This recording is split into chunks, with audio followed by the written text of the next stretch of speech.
Salam pemirsa CBN semua, kembali lagi bertemu dalam pembahasan buku Bugar Selamanya. Buku ini memberikan kita banyak sekali pelajaran yang akan kita dapatkan melalui prinsip-prinsip yang ada di Eden, yang ada di dalam kehidupan kita sehari-hari. Itu boleh kita menjaga akan kesehatan kita, supaya kita ketahui prinsip yang ada di Eden yang harus kita tingkatkan di dalam kehidupan kita sehari-hari. Di sini beberapa prinsip yang akan kita dapatkan, yaitu kita dapat memiliki perubahan pola hidup yang akan menambah umur kita di hari-hari mendatang, dan juga memberikan kita kekuatan harian untuk merangkul fisik, mental, dan spiritual kita, memotivasi, menginspirasi, dan juga memberikan dorongan kepada kita untuk kita kenal Tuhan sebagai pencipta kita, dan kita memiliki wawasan yang luas tentang kebenaran. Bacaan kita kali ini judulnya adalah Berapa Nilai Manusia. Ayat intinya terambil dari Mazmur 8 ayat 5. Apakah manusia sehingga engkau mengingatnya? Apakah anak manusia sehingga engkau mengindahkannya? Kembali kepada waktu kekekalan, ketika Tuhan sedang mempertimbangkan jenis makhluk yang akan Dia rancang untuk menghuni planet bumi. Mungkin saja Dia berpikir bahwa tentu saja jika Dia menjadikan mereka multidimensi seperti dirinya, akan ada kebahagiaan yang luar biasa. Mereka akan memiliki kecerdasan tinggi dan respon yang penuh semangat. Mereka akan mempunyai kelebihan perilaku, kemampuan untuk berpikir dan berimajinasi, bereksperimen secara kreatif, mengarahkan pikiran mereka ke segala arah yang dapat mereka tuju. Karunia yang akan paling dihargai oleh Tuhan adalah kebebasan dan memilih total mereka. Sungguh menyenangkan dimensi dan kepenuhan.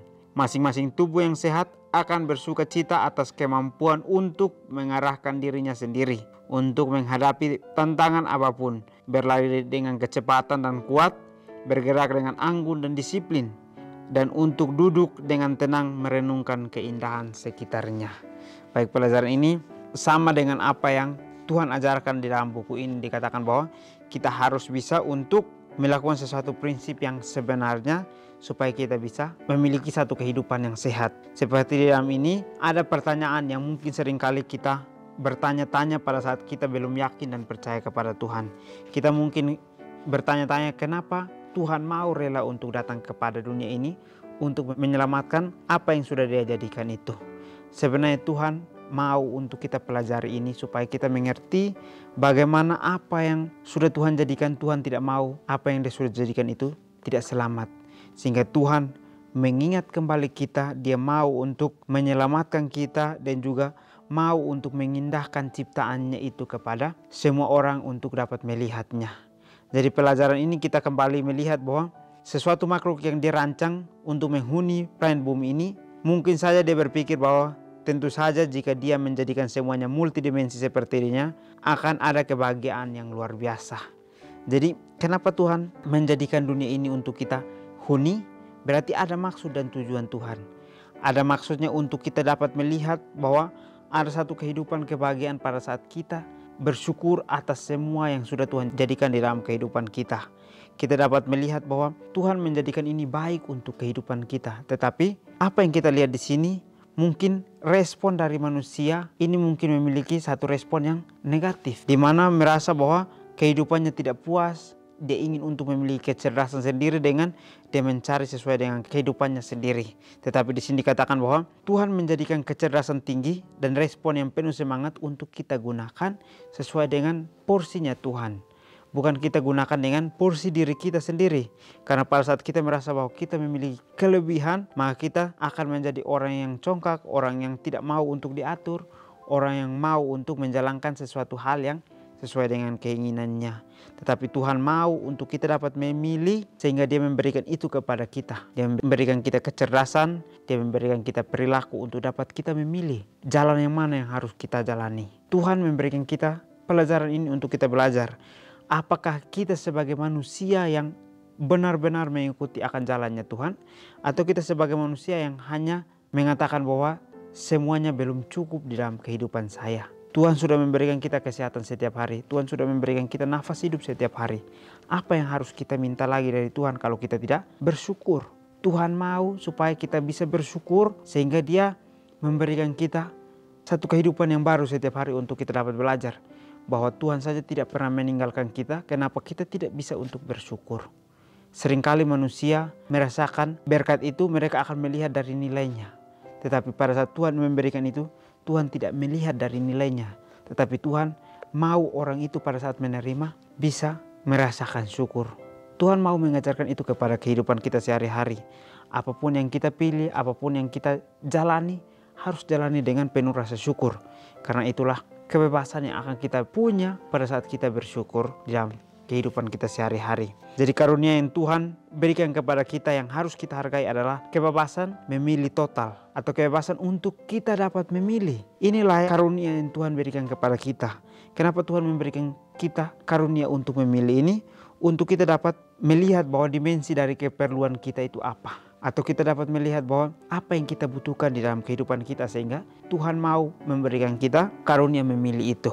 Jadi kita lihat di sini bahwa karunia memilih itu baik untuk kehidupan kita. Tetapi pada saat kita mau untuk menjalaninya sesuai dengan keinginan kita, maka itu akan salah di dalam kehidupan kita sehari-hari. Dikatakan di sini bahwa sungguh menyenangkan Tuhan memberikan itu. Tetapi salah pada saat kita menggunakannya dengan kemauan kita. Tuhan memberikannya dengan penuh sukacita. Tapi pada saat kita menjalankannya, apa kita menjalankan sesuai dengan pemberian Tuhan atau kita menjalankan sesuai dengan misinya kita? Tuhan mau mengajarkan kepada kita bahwa kita harus bisa menjadi orang yang mau untuk memiliki rasa sukacita itu, sehingga kita menjalankan pilihan-pilihan kita itu dengan adanya Tuhan. Karena pada saat adanya Tuhan, kita tidak mau untuk diri kita yang paling ditonjolkan, tetapi bagaimana kita mau untuk Tuhan yang memimpin kita untuk menghadapi setiap situasi yang ada, untuk kita dapat melihat bahwa diri kita tidak bisa sanggup pada saat kita tidak adanya Tuhan. Tetapi diri kita sanggup jika adanya Tuhan di dalam kehidupan kita. Apapun yang kita jalani, kita akan bisa untuk melewatinya. Tantangan-tantangan apapun, pasti kita berlari dengan kecepatan dan kuat. Kita akan bergerak dengan anggun dan disiplin. Dan duduk dengan tenang, merenungkan keindahan sekitarnya. Inilah yang Tuhan ingin untuk kita lakukan. Kita harus bisa untuk menghadapi situasi apapun. Kita harus bisa berlari dengan kuat dan kecepatan. Kita juga harus bisa bergerak dengan anggun dan disiplin, supaya orang lain dapat melihat bahwa ini adalah umatnya Tuhan yang menjalankan apa yang Tuhan kehendaki. Dan juga kita bisa duduk dengan tenang untuk merenungkan keindahan sekitar yang Tuhan sudah jadikan untuk kehidupan kita. Kita melihat bahwa situasi yang ada di sekeliling kita itu adalah baik untuk kita, itu adalah baik untuk penglihatan kita, baik untuk kesehatan, karena Tuhan tahu apa yang terbaik untuk kehidupan kita. Sehingga Tuhan menjadikannya semua indah untuk dipandang oleh mata, untuk dilihat oleh kita semua. Dalam terang kebenaran yang dengannya Tuhan akan mengelilingi mereka. Setiap pikiran akan memahami kebenaran, bagaimana mereka dikasihi, dan mereka akan mengenali rencana mulia yang Tuhan sediakan bagi mereka. Mereka akan merespon dengan takjub atas kemungkinan atau pemahaman dan pencarian intelektual yang terbuka luas bagi mereka. Ini adalah satu pelajaran lagi untuk kita dapat belajar bahwa ini adalah terang kebenaran yang harus kita pelajari dengan sungguh-sungguh. Dikatakan di sini bahwa terang kebenaran yang Tuhan berikan untuk kelilingi kita, kita harus pahami dengan betul akan kebenaran itu. Karena pada saat kita pahami betul akan kebenaran itu, kita akan menjalani sesuatu hal dengan penuh berhati-hati, dan juga kita berjalani satu hal dengan apa yang sudah ada di dalam Alkitabiah. Dikatakan di sini juga setiap pikiran akan memahami kebenaran, bagaimana mereka dikasihi, dan mereka akan mengenali rencana mulia yang Tuhan sediakan bagi mereka. Jadi orang yang pada saat dia menjalani kebenaran dengan sungguh-sungguh, maka dia akan mengerti dengan benar apa yang Tuhan akan berikan di dalam kehidupannya. Dia akan memiliki kebenaran, dia juga akan memiliki kasih, dan juga dia kenal betul apa rencana Tuhan untuk kehidupannya. Kita sebagai umat Tuhan, kita sebagai umat percaya, kita harus bisa memiliki misi ini. Karena pada saat kita memiliki misi ini, kita akan bisa untuk menghidupkan setiap apa yang Tuhan ingin untuk kita dapatkan di dalam kehidupan bersama dengan Dia. Tuhan memberikan kita roh untuk memilih, atau karunia untuk memilih ini, untuk kita dapat memilih hal mana yang harus kita pilih dalam kehidupan kita, dan hal mana yang harus kita jalani, supaya kita pada saat menjalaninya, jalanilah dengan pilihan kita sehari-hari. Jadi pelajaran ini kita ketahui bahwa Tuhan menyediakan apa yang baik untuk kehidupan kita, tetapi karunia memilih kita yang kita akan pilih inilah yang membawa kita kepada kehidupan yang kita tidak tahu arahnya kemana. Kita harus percaya bahwa Tuhan memberikan ini untuk menjadi pilihan kita, untuk kita belajar bahwa kita sangat bernilai di mata Tuhan, kita sangat penting untuk kita selamat di dalam kebenaran Tuhan itu. Sehingga Tuhan mau untuk kita pelajari kebenaran, untuk kita bisa memiliki kasih, dan juga kita mengenali rencana mulia yang Tuhan ingin berikan untuk kehidupan kita sehari-hari. Sehingga kita boleh takjub dengan apa yang Tuhan sudah jadikan itu untuk kita. Kenali bahwa inilah pencarian intelektual yang kita dapatkan dari Tuhan sendiri. Jadi inilah yang Tuhan inginkan. Apapun yang kita dapatkan dia, kita dapat merespon dengan baik. Kita juga takjub akan apa yang sudah terjadi atau mujizat-mujizat yang Tuhan berikan untuk kehidupan kita melalui kehidupan kita bersama dengannya.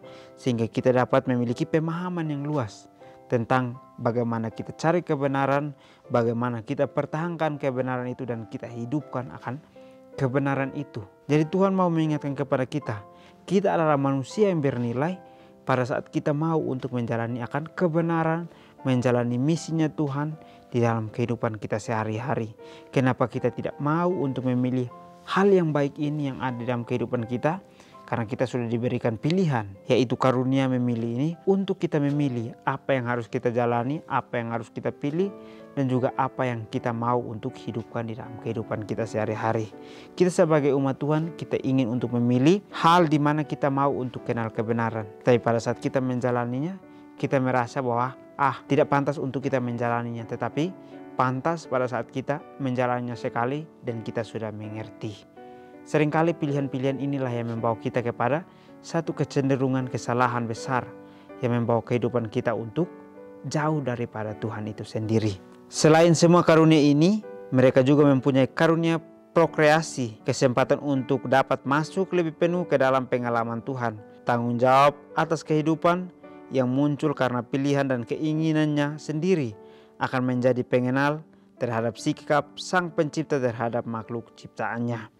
Kelahiran seorang anak akan membawa dimensi pemeliharaan, kepedulian, dan kapasitas untuk menikmati setiap tahap perkembangan. Tuhan pasti tertawa kecil dengan puas saat membayangkan senyuman simpul pertama seorang bayi. Langkah pertama yang ragu-ragu, kata-kata pertama, Papa, Abah. Betapa bahagianya keluarga Tuhan di dunia dalam kesenangan akan setiap anak.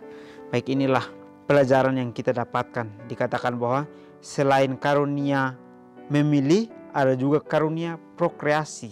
Dikatakan di sini bahwa kita akan memiliki kesempatan untuk masuk lebih penuh di dalam pengalaman kita dengan Tuhan.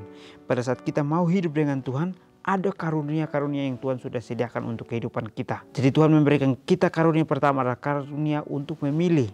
Dan pada saat kita memilih untuk berjalan bersama dengan Tuhan, Tuhan akan memberikan kita karunia lagi. Dan di mana karunia inilah yang membawa kita untuk kita bisa memiliki pengalaman dengan Tuhan sendiri di dalam kehidupan kita, yang kita jadikan itu sebagai satu contoh di dalam kehidupan kita. Mungkin orang lain ingin untuk memiliki pengalaman itu, tetapi tidak semua orang bisa untuk menjalani akan prosesnya itu. Jadi pada saat kita mendapatkan pelajaran ini, marilah kita sebagai orang yang memilih untuk bisa menjalani akan kebenaran itu, yang bisa untuk memiliki satu pengalaman untuk bertumbuh bersama dengan Tuhan, sehingga itulah yang menjadi pengalaman dia setiap hari, pengalaman dia untuk mengenal Tuhannya itu. Kitalah sebenarnya orang itu yang sudah diingatkan untuk kita memilih hal yang benar, tetapi seringkali keinginan-keinginan kita membawa kita untuk tidak mengenal akan Sang Pencipta kita. Malah kita memilih untuk mengenal diri kita sendiri dan kita meninggikan diri kita sendiri. Tetapi tanggung jawab kehidupan kita harus muncul karena pilihan dan keinginan kita sendiri. Sehingga pada saat kita memilih sesuai dengan apa yang menjadi pilihan kita dan pilihan itu benar, maka itulah kita akan kenal terhadap Sang Pencipta dan juga makhluk ciptaannya. Kalau kita lihat di sini bahwa kelahiran seorang anak akan membawa dimensi pemeliharaan, kepedulian, dan juga kapasitas untuk menikmati setiap tahap perkembangan. Tuhan mau mengajarkan kepada kita bagaimana dengan contoh seorang bayi ini kita dapat melihat akan pertumbuhannya yang sangat pesat. Tuhan juga mau untuk kita bisa merasakan pertumbuhan pada saat kita hidup dengan Dia. Tuhan memberikan kita satu pengalaman itu kita ambil sebagai satu fondasi, dan melalui fondasi itu kita harus bisa untuk berkembang menjadi satu rumah yang kokoh. Itulah yang Tuhan inginkan. Tuhan memberikan kita satu talenta, maka talenta itu bukan hanya di situ saja, tetapi kita harus bisa untuk pelihara akan talenta itu, lalu kita kembangkan talenta itu untuk bisa menjadi talenta yang lebih besar. Anak-anak ini yang dikandung dalam kasih akan menyerahkan kepercayaannya dan ketergantungan mereka kepada Tuhan dan orang tua mereka. Kepercayaan dan saling ketergantungan di antara mereka sendiri, Tuhan dan makhluk ciptaan lain. Bersama-sama mereka akan mengembangkan ide, mempelajari konsep dan berbagai pemahaman. Keunikan masing-masing kepribadian akan membawa keragaman besar dalam hubungan penuh kasih. Bapak, betapa senangnya Tuhan ketika Ia merancang keluarganya di bumi kegembiraan kudus yang terbaik. Kita diciptakan dengan sangat menakjubkan. Mengapa terkadang kita tidak menyukai diri kita sendiri? Baik, di akhir pelajaran kita memberikan kita satu pertanyaan yang sangat menyentuh akan hati kita masing-masing pada saat kita mendengarkan akan pertanyaan ini. Kita diciptakan dengan menakjubkan. Mengapa terkadang kita tidak menyukai diri kita sendiri? Kenapa itu? Karena seringkali kita merasa bahwa diri kita tidak memiliki kehidupan yang sangat wow atau kehidupan yang sangat takjub, sehingga kita merasa bahwa kehidupan kita tidak pantas. Tetapi apa yang sudah Tuhan lakukan dalam kehidupan ini adalah hal yang menakjubkan. Pada saat kita tumbuh sebagai seorang bayi saja, itu sudah sangat menakjubkan di hadapan Tuhan. Tuhan sudah menjadikan satu ciptaannya dengan tumbuh sempurna. Tetapi seringkali kita merasa bahwa kehidupan kita ini tidak ada artinya. Pada saat kita melihat bahwa kehidupan orang lain lebih berarti. Tetapi Tuhan mau memberikan kita pelajaran bahwa dengan pertumbuhan anak-anak ini, kita dapat melihat karunia yang Tuhan berikan itu dengan penuh kasih kepada setiap orang. Tuhan mau untuk kita bergantung pada Dia dan juga tidak bergantung kepada diri kita sendiri. Tetapi kita bergantung sesuai dengan kebenaran yang Tuhan sudah jadikan. Sehingga pada saat kita bergantung, kita dapat mengembangkan ide-ide yang Tuhan berikan untuk kita memiliki konsep dan pemahaman tentang pelayanan yang sesungguhnya. Itulah yang Tuhan ajarkan kepada kita. Jadi Tuhan merancang sesuatu keluarga di bumi ini untuk kita belajar bagaimana keluarga ini dapat menjadi contoh terang kepada sesama-sesamanya yang belum mengenal. Itulah yang harus kita hidupkan. Itulah yang harus kita imani. Apakah kita sudah pantas untuk bisa menjadi terang itu kepada orang lain? Kembali lagi pertanyaan datang kepada diri kita masing-masing. Untuk kita dapat belajar, untuk kita dapat bersandar kepada Tuhan. Tuhanlah yang memberikan kita jalan itu, tetapi jalan itulah yang harus kita tempuh pada saat kita mau untuk berjalan bersama dengan Dia. Jadi dengan pelajaran ini dapat kita lihat bahwa manusia sangat bernilai pada saat dia mau untuk menjalani misi-misinya Tuhan. Tetapi pada saat dia memilih sesuai dengan kehendaknya dirinya sendiri, maka tidak ada nilainya sebagai seorang manusia. Jadi mungkin ini saja pelajaran yang dapat saya bahas. Kiranya kita bertemu lagi di pertemuan selanjutnya. Kiranya Tuhan Yesus memberkati kita semua.